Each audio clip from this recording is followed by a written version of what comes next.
gosh, you scared me. Are we live? We're live.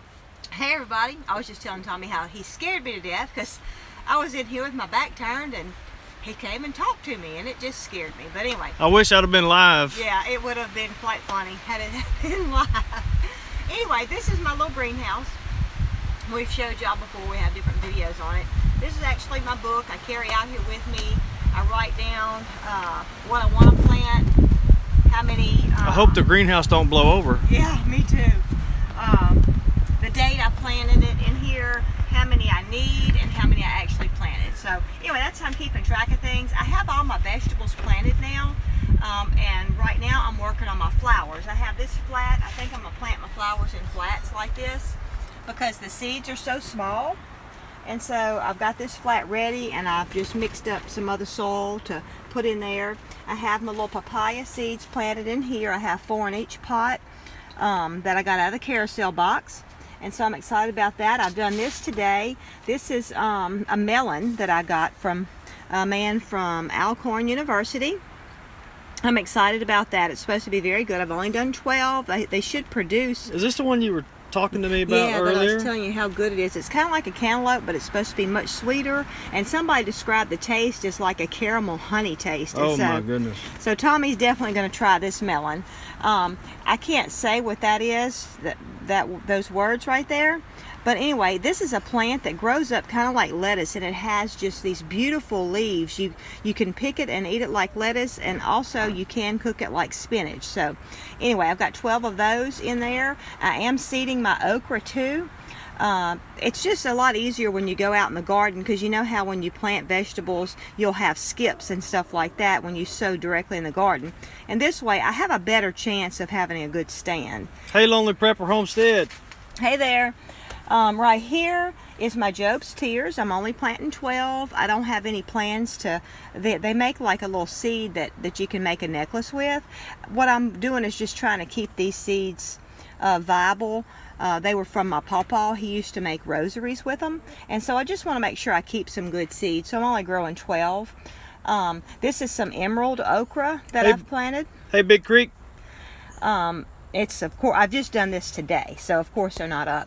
This is some burgundy okra, and then I'm just doing 6 zucchini squash. We eat mostly yellow squash. And then right here is Perkins long pod okra. I'm trying 3 different varieties of okra this year. I've never tried before. But over here, I finally got my mortgage lifter tomatoes in. If you saw me looking through my seeds, I was disappointed I didn't have any mortgage lifter seeds. I have seeds now, and I'm planning on saving my seeds. I have sowed alderman peas in the greenhouse because they didn't come up that good out in the garden, and so they're already starting to come up. If you look right here, you see little green shoots coming up, so they're starting to come up. I'm not going to let them get very big before I plant them out. If you hadn't seen our other videos, you heard her correctly. These are alderman peas. They're not so named because they're here at our farm. They are an English pea variety originally called telephone pole peas. And at some point in time they became also known as alderman peas, but we figured we got to have alderman peas at AldermanFarms. Back here, this is called an autumn beauty sunflower. They don't grow as tall, and they make little sunflowers, a little head about like this, and they're different burgundy colors, just beautiful. I've just sowed them in the flat because the seeds are real small. I saved the seeds from 2 years ago, and I'm excited to see I do have some. Oh, I didn't see that. Starting to come up. They're just starting to poke through right there. So I'm excited that the seed has stayed good. Y'all, I hope the wind noise is not too bad. Let me know how the sound is, because it is suddenly, about the time I decided to go live, the wind just went berserk.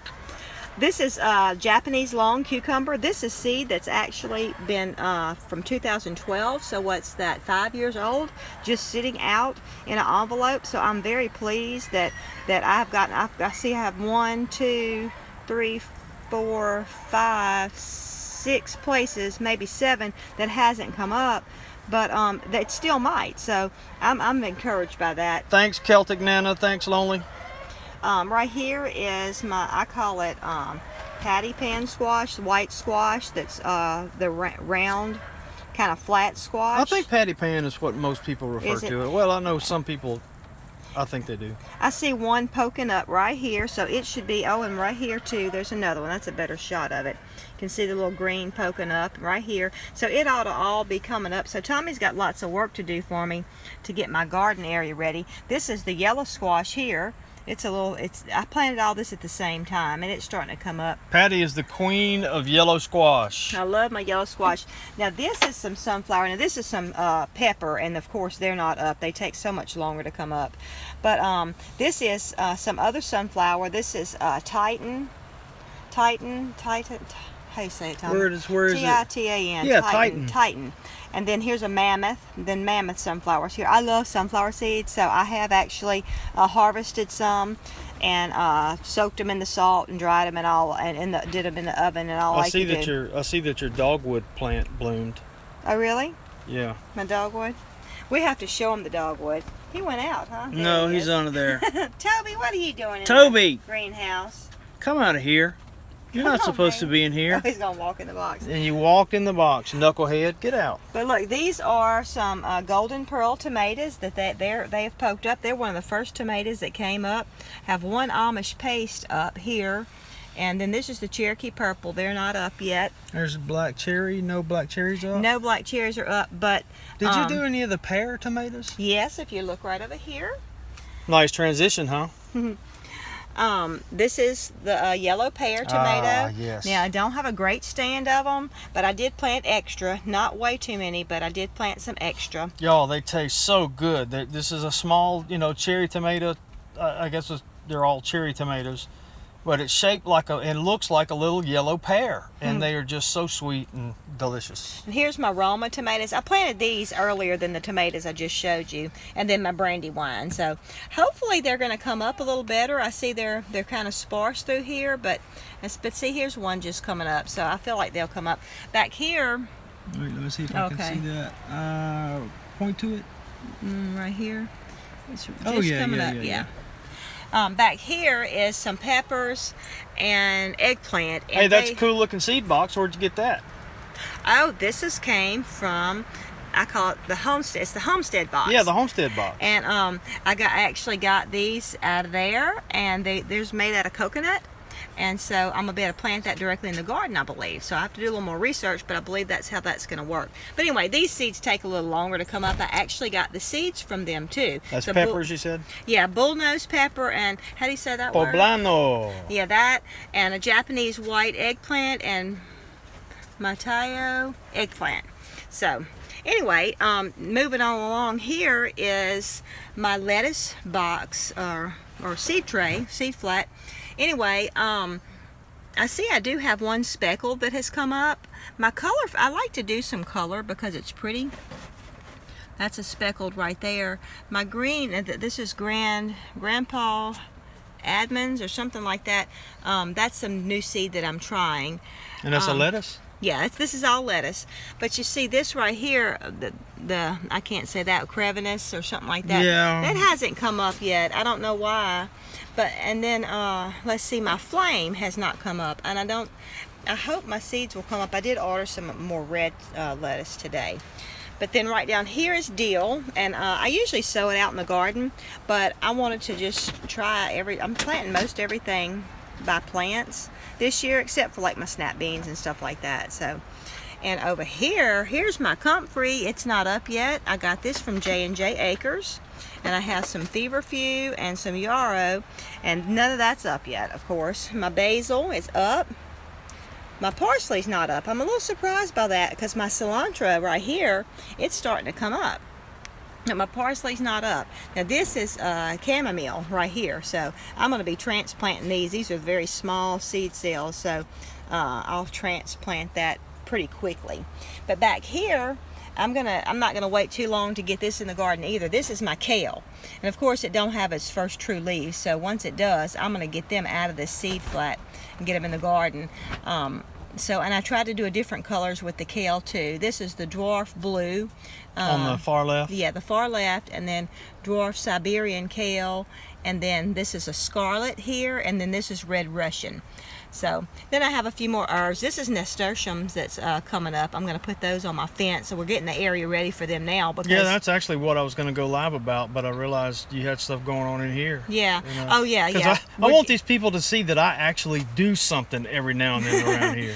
But my nasturtiums, I'm not going to leave them in here long, and I'm going to get them out growing on the fence. I just think that'll be pretty. So anyway, and I'm trying to do flowers. Like I said, I've not done very well with flowers. I'm going to try again and see. I can grow a garden, but don't usually do too great with flowers. So anyway, we'll see how it goes. Well, come out here and tell them what you've had me slaving over. Oh, okay. And I mean, y'all, you got to understand, I did this with a tablespoon. So it took... A tablespoon? Yeah. I mean, if anything's worth doing, it's worth doing hard. You know, it's worth doing the hard way. I've had him out here. He's weed-eated for me to get. We're gonna have a weed-eated. Oh, secrets out. But anyway, you know, this was just yard. If you look next to Diana. it, that's how it was, except a little more grown up here. Yeah, it was actually thicker. And anyway, we're gonna put mulch down here. That'll serve two purposes. This will be our walkway to the barn. Plus, hopefully it'll keep grass away from the fence, because not right here. On the inside of the fence. This is my garden on the other side of the fence, if you didn't know that. On this side of the fence, you see how far away my box is from the fence. I'm planning on, I may even do some nasturtiums or some small things. I still want to keep my path open, but I'm going to... Hey, Simply. Hey, Amanda. I'm going to be putting some mulch down right here, and I'm going to be planting in here. But right here, show them the horseradish right here. Here's our horseradish right here. This is the area for that. And then next to that, I'm going to be doing some basil over here. And then I'm going to be doing lavender, I believe. It depends on which herb gets ready first. The lavender's not even up yet. But anyway, so it was very important that the yard grass was weed-eated down, and we get some mulch on here where it'll be a lot easier to upkeep, you know, where my herbs can grow.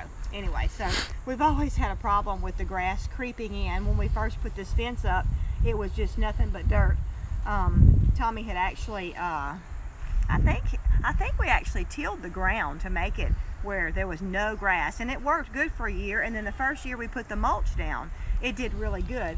But as the mulch decomposes and everything, the grass comes and all. So we're kind of redoing. I think the mulch layer really lasted about 2 years for us, helping to keep the grass down between our boxes and all. So, but this year I am going to try and plant in my mulch, down beneath the mulch, just to have more room, because we're not doing the big garden out.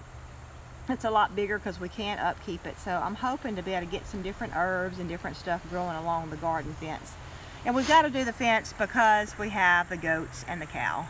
And we have pigs, so we can't really plant on the outside. So anyway. And if you watched our live show last night, you know, you heard us mention that Patty's been using that, hey Wendy, that cool garden planter from that she found on Mother Earth News website. Mm-hmm. I don't think they own it. Amy Fuel was saying something about somebody else owning it. But anyway, and Patty's got it all mapped out and, you know, blocked out, and it looks so nice and pretty, and it just motivated us to really get ahead of it and make our garden look as pretty in real life as it does on paper. And so and the thing is that, you know, we're getting these areas, like I was talking about, doing the basil right here and the lavender right here. You know, I worked on getting the grass from this area, and now Tommy's gonna bring me a load of mulch. I'm gonna go ahead and get the mulch down. So since I'm growing plants, all I have to do is pull the mulch back, go down to the soil and plant in the soil, and hopefully it's gonna give some good coverage for the weeds and everything. I want it to be pretty. I want it to be picturesque. I just love the way, you know, clean gardens look. So we'll see. And so we always plan to have a clean garden every year, but it doesn't always work. So Blue's helping. Oh yeah, that's another problem. We have dogs too, so we can't plant outside. Can't plant outside, but hopefully now we don't have chickens running around. We'll be able to put the mulch out here and it'll stay. Yeah. Well, if y'all joined us earlier today for the little live feed I did to introduce you to the new baby goat that Tomas hasn't named yet, you may remember Big Creek, the raised beds, we've got 1, 2, 3, 4, 5 of them that are 4 feet by 12 feet, and 2 of them that are 4 feet by 8 feet. And we may be adding one more 4 by 12. Well, I say that, probably just going to do a permanent bed that size and not put wood or concrete on it. But if y'all watched the earlier thing, you may remember that there were goats eating right here along this fence. And so, Patty, ladies, let me give you a little tip here. When you give your husband instructions, be specific.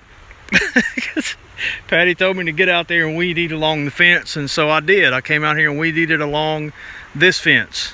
That ain't the fence she wanted me to weed eat on. She wanted me to weed eat on this fence. So now both of them been weed eated. And she laughed about it. We laughed together and everything's fine, but she was like, the goats were gonna eat that. And I said, well, they can eat something else. But anyway, I just wanted to let you guys get a little peek at something that I did. Because Patty seems to do everything around here. She is a woman of many talents, and I don't know what I would do without her. Probably starve to death and be penniless, I can assure you of that. But so anyway, that's that. We'll end that little live thing, and I really just wish I'd have got it in time for Patty to scream like she did when I walked up and said, hey Patty, and she didn't know I was outside. Oops. All right, thanks for joining us. We appreciate you guys as always, and we will see you next time.